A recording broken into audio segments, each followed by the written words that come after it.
Os datos da violencia de xénero cada vez son máis preocupantes. Segundo o Goberno Central, estáse a producir un incremento xeneralizado en todo o Estado. A provincia de Pontevedra non é unha excepción, cun repunte de casos nos primeiros 8 meses deste 2022 en comparativa co mesmo período do 2021. Hai nestes momentos, segundo datos oficiais, 1.386 casos activos. A subdelegada do Executivo Central na provincia cree que este aumento débese a que cada vez son máis as mulleres que dan o paso e denuncian. Demostra que as mulleres cada día denuncian máis.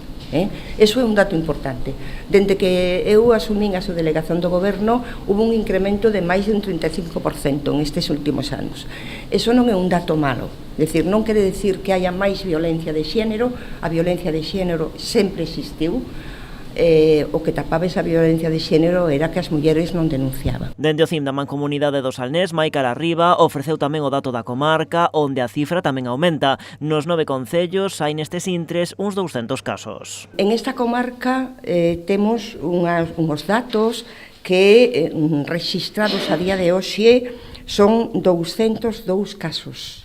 202 casos, dos cales 3 están considerados de risco alto, 51 de risco medio, 125 baixo e 23 de risco non apreciado. Datos ofrecidos durante unha visita a estas instalacións onde a subdelegada anunciou a transferencia de 87.000 euros aos 9 concellos da Mancomunidade por parte do Ministerio de Igualdade. Desde os concellos temos as distintas actividades nos que xestionamos os fondos do Pacto de Estado contra a violencia de xénero, con actividades diversas nos nosos concellos que xestionamos nós, desde as nosas concellerías.